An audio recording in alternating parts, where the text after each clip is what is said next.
Hello rafiki, karibu. Leo tunapika roast ya nyama. Tafadhali tuambatane pamoja. Karibu.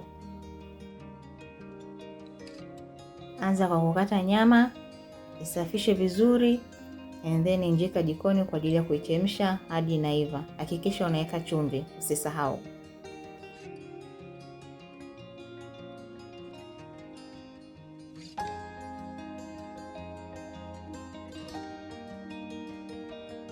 Baada ya muda, nyama imeshaiva tayari kwa ajili ya kuanza mapishi.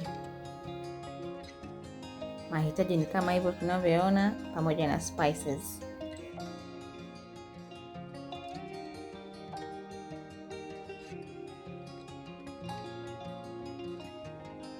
Anza kwa kupika vitunguu.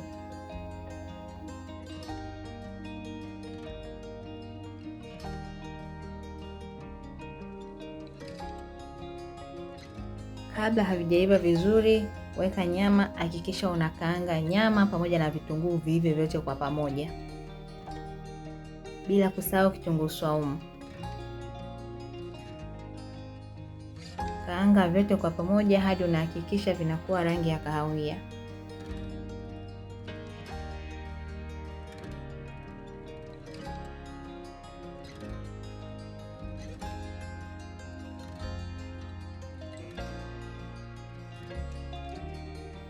Bila kusahau soya sauce, inaleta ladha nzuri sana kwenye chakula. Baada ya mchanganyiko kuwa vizuri, sasa unaweka hoho pamoja na nyanya ili uendelee kupika.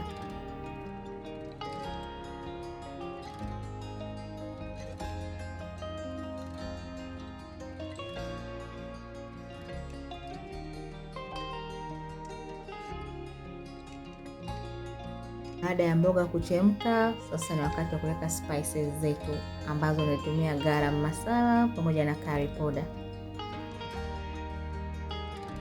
Hakikisha unapika hadi nyanya zinaiva. Baada ya nyanya kuiva, then unaweka ile supu ya nyama kidogo ili kutengeneza roast ambayo tunahitaji. Kidogo tu, wala sio nyingi. Baada ya hapo, acha ichemke hadi mchuzi wako unapoanza kuganda, unakuwa katika hali ya uzito. Hapo ndio unapokuwa tayari kwa ajili ya kuliwa.